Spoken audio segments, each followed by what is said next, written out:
ओम श्री गणेशाय नमः। ओम गुरुदेवाय नमः। भगवान की जो सेवा है उसमें वैष्णव जन अपना हित समझते हैं, वो अपना पूर्ण कर्तव्य समझते हैं और ठाकुर जी से चाहते हैं कि वो सेवा लें और हम सेवा करें। वैष्णव जो हैं वो चाहते हैं कि हम सेवा करें, इसलिए वो जो है एक ऐसे भक्त की कथा जिन्होंने सेवा करने से रोकने पर ठाकुर जी को भी धमका दिया था, डांट लगा दी थी। उनकी लकुटी आज भी उस मंदिर में विद्यमान है। तो ये जो घटना है ये दक्षिण की घटना है। श्री अनंताचार्य जी जो कि गृहस्थ वैष्णव थे, बहुत पुराने समय की बात है। उस टाइम लोग बाग इतना तीर्थ वगैरह नहीं जाया करते थे, साधन बहुत कम थे, रास्ते भी उस तरह से बने हुए नहीं थे। तो अनंताचार्य जी अपनी गर्भिणी पत्नी के साथ, जो कि गर्भ से थी, उनके साथ श्री वेंकटादि बालाजी के मंदिर में गए, जो कि एक पहाड़ी पर स्थित था। और क्योंकि वो गर्मी के मौसम में गए थे और दक्षिण में वैसे भी गर्मी कुछ अधिक ही पड़ती है, सर्दी वहाँ कुछ ही समय की होती है, तो उन्होंने भगवान के दर्शन किए और दर्शन करने के बाद वो बड़े व्याकुल हो गए कि मेरे प्रभु यहाँ गर्मी में किस प्रकार रहते होंगे।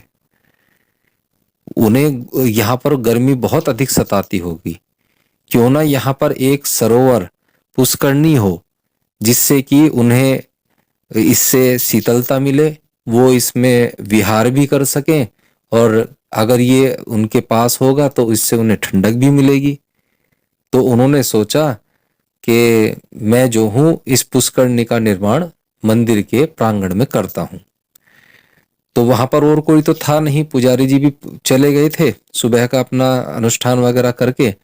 तो उन्होंने अपनी पत्नी से कहा, जो कि गर्भिणी थी बेचारी और उनका प्रसव काल निकट था, कि देवी प्रभु के निमित्त हमें पुष्करणी का निर्माण करना है, तो मैं कुदाल से उसे खोदता हूं और तुम मिट्टी को यहाँ पर पहाड़ के पास डाल दिया करना। तो उनकी पत्नी ने कहा, भाई पति की आज्ञा है वो माननी तो पड़ेगी। उन्होंने कहा कि जो आज्ञा। अब जो अनंताचार्य जी थे, अनंताचार्य स्वामी, वो कुदाल से खोदने लगे और वो मिट्टी भर के अपने जो है पत्नी के सिर पर रखवा देते।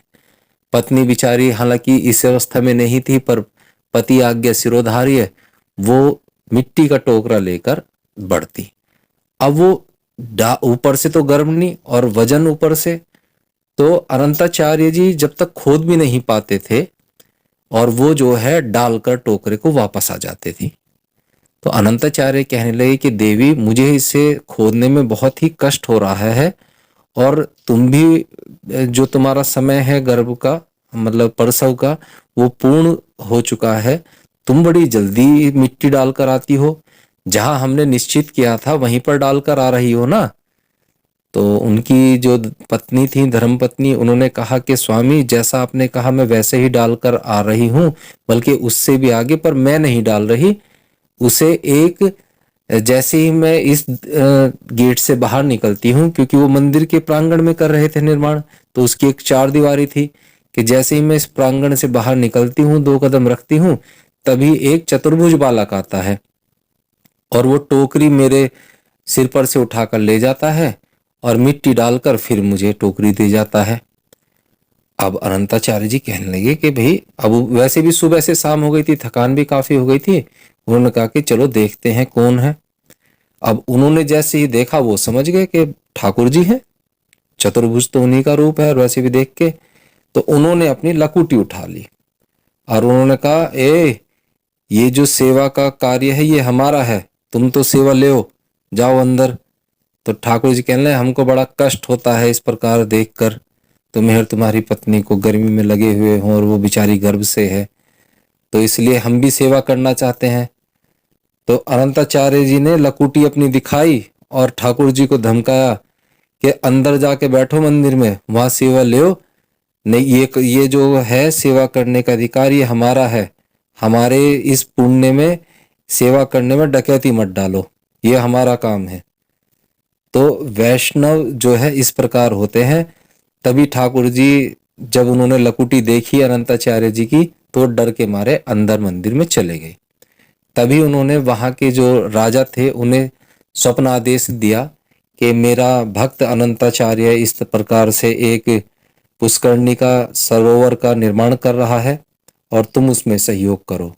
जैसे ही ये बात राजा को पता चली, वहां पर हजारों वैष्णव आए और एक सूर्योदय और एक सूर्य अस्त में ही वहां पर पुष्करणी का निर्माण हो गया।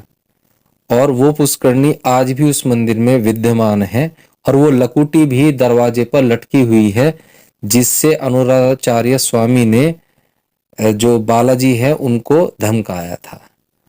तो जो वैष्णव लोग हैं वो ठाकुर की सेवा को ही अपना सर्वस्व मानते हैं और कहते हैं कि ठाकुर जी, इसमें वो ठाकुर जी का भी हस्तक्षेप जो है बिल्कुल बर्दाश्त नहीं करते। वो तो ठाकुर जी से कहते हैं कि आप सेवा लो, इसमें आप हस्तक्षेप नहीं करोगे, इसमें कोई डकैती नहीं डालोगे, ये तो हमारा काम है, इसे तो हम करेंगे। तो वैष्णव भक्त इस प्रकार होते हैं जो दूसरों की सेवा करते हैं। और कहते भी हैं देवी जो होती है वो स्तुति से प्रसन्न होती हैं, शिव जो है वो जल से प्रसन्न होते हैं और सूर्य देवता जो है वो नमस्कार से प्रसन्न होते हैं। पर विष्णु जो है, हरि जो है, वो अपनी सेवा, लोगों की सेवा, गरीबों की सेवा, संत सेवा, गो सेवा से प्रसन्न होते हैं। बोलो बांके बिहारी लाल की जय।